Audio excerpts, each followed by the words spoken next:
Hello everyone, good morning, welcome back to my channel. তো আশা করি তোমরা সবাই অনেক ভালো আছো, আমি অনেক ভালো আছি। তো দেখো, সকালবেলা আজকে ঘুমের থেকে উঠেই প্রথমেই স্নানটা সেরে নিয়েছি। তারপর চলে এলাম বেডরুমে, এসে মেয়েকে উঠে দিয়েছি। ও মানে আজকাল কি বলবো, আমার পেছনে পেছনে এত ঘোরা করেছে না, মানে কোনো সময় কি বলবো, ভীষণ অসুবিধা হয়ে যায় আমার কাজ করতে। আজকাল তো সকালবেলা ঘুমের থেকে উঠে আমাকে স্নানেও যেতে দেয় না।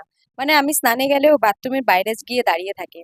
যদি ঘুম না ভাঙলো তাহলে তো ভালো কথা, কিন্তু যদি আমি স্নান করার আগে ঘুম ভেঙে গেল, তাহলে গিয়ে একদম আমার মানে বাথরুমের দরজার সামনে দাঁড়িয়ে থাকে। তো দেখো, আজকে না চুলটা ভিজাইনি, কারণ যা গরম পড়েছে। চুলটা ভেজালে খুলে রাখতে হবে, না হলে শুকাবে না। আর এই খুলে রাখাটা আজকে মানে একদমই পারবো না বলতে পারো, গরমের মধ্যে। তো দেখো, এদিকে বেডরুমটাকে প্রথমে অল্প পরিষ্কার করে নিচ্ছি ঝটপট করে। আর মেয়ে দেখো আশেপাশে ঘোরাঘুরি করছে, আমি বললাম যাও একটু বাবার সাথে গিয়ে খেলো, না, ও আমার পেছনেই ঘুরবে।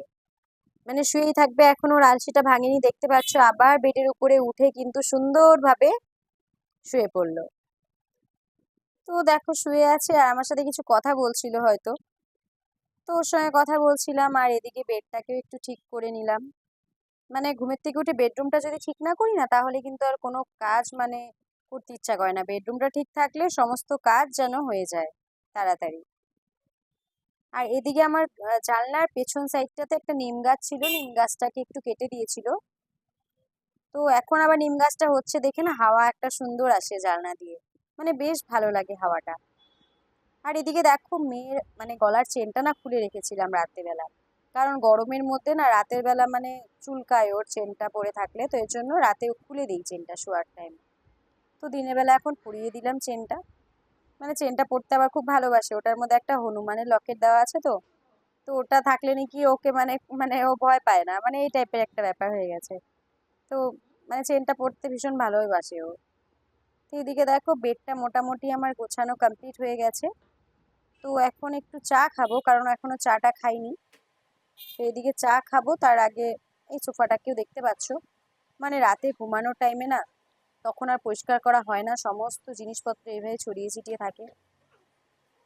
মানে পরিষ্কার করলেও মেয়ে আবার ওই একই সমস্ত নষ্ট করে দেয়। সো ফ্রেন্ডস, এখন আছি রান্নাঘরে। তো কিছুটা আলু ভাজা কেটে নিয়েছি, তো মেয়ের জন্য আলু ভাজা আর পরোটা বানাবো। তো মানে ব্রেকফাস্টটা করাই, সকালে তো জাস্ট বিস্কুট খেয়েছে, তো এখন বাজে প্রায় 10টার মতো। তো আলু ভাজাটা করি, তারপর দুটো পরোটা বানাবো, মেয়েকে খাইয়ে দিই, তারপরে টুকটাক কাজগুলো শুরু করে দিই। তো চলো, তেলটা গরম হয়ে গেছে, আলু ভাজাটা বানিয়ে ফেলি। সো এদিকে দেখো, চলে আসলাম আবার বেডরুমে। তো সমস্ত ঘরের মানে কি বলবো, কয়েকদিন ছিলাম না বাড়িতে, আমাদের বাড়িতে ছিলাম, মানে মার ওখানে ছিলাম, মা মারা গেছে। তো মার সমস্ত কাজকর্ম শেষ করে আসলাম মোটামুটি 10-12 দিন পরে। তো দেখেছি মানে কাল রাতে দেখছি সমস্ত মানে ঘরটার মধ্যে ঝুল জমে গেছে, মাকড়সার ঝুল হয়েছে। তো রাতের বেলা তো পরিষ্কার করতে পারবো না, তো দিনের বেলা সমস্ত পরিষ্কার করছি আজকে। আর একটু সাবধানে পরিষ্কার করতে হয়, কারণ আমার আবার একটু মানে ডাস্ট অ্যালার্জি আছে বলতে পারো, তার জন্য একটু সাবধানেই পরিষ্কার করছি, নাহলে আবার সারা গায়ে অ্যালার্জি উঠে যাবে। চলো, হ্যাঁ বন্ধু কি উপরে নিতে আসো। সো এখন বাজে বিকেল 5টার মতন, তো মেয়েকে নিয়ে বেরোয় পড়লাম। যাচ্ছি মানে মেয়ের টিউশনে। তো বাড়িতে ওকে পড়াই, বাট তাও একটা টিউশনে দিয়েছি হ্যাবিট আর ওই, মানে বাড়িতে তো খুব একটা সিরিয়াস ভাবে পড়ে না, তার জন্য টিউশনে দিয়েছি, ওখানে বেশ ভালো মতনই পড়ে। তো দেখো, রাতে চলে এসেছিলাম বাড়িতে, আর এদিকে দেখো মেয়ে আর হাজবেন্ড দুজনে খেলছে। হাজবেন্ড নিচে ঘুমিয়ে আছে, কারণ আজ এতটা গরম ছিল, মানে উপায় নেই, আর নিচে ঘুমিয়ে আছে। তো আমি বললাম ওঠো এখন মানে বেডটা করি, মানে মশারিটা টানাই, সুবোধ না, কেউ শুনলোই না আমার কথা, দুজনে মিলে কিভাবে খেলছে দেখো। আর মেয়েকে দেখো কিভাবে খেলছে ওর বাবার সাথে, সারাদিন থাকে না, রাতের বেলাটা পায়, তো এই জন্য দুজনে মিলে রাতের বেলা খুব খেলে। তো আমার কথা তো শুনলো না, উঠলোই না। তো এদিকে দেখো একটা চলে এসেছে ককরোচ, পরে ককরোচের ভয়ে সবাই উঠে পড়লো, দেখতে পাচ্ছ। যাই হোক, তো এখন ঘুমাবো, তো মেয়েকে নিতে গেলাম, তো মেয়ে আবার খেলা শুরু করে দিয়েছে এখানে আমার সাদা জিনিস দিয়ে। কি করছো? দেখো রাতের বেলা বিদিশার সাজগোজ চলছে এখন। কি লাগাচ্ছ? এদিকে একটু তাকাও, কি লাগাচ্ছ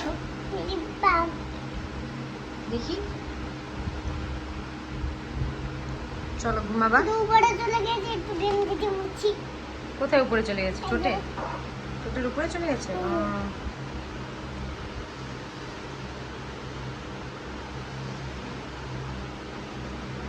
চলো হবে হবে, আর আসতে হবে না, আমি তো ঘুমাবো তো। দেখো লিপ বাম লাগানোর জন্য কোথায় উঠেছে দেখো, ড্রেসিং টেবিলের উপরে। এই পড়বে কিন্তু সব। নামো নামো, চলো নামো, চলো ঘুমাবো এখন, চলো।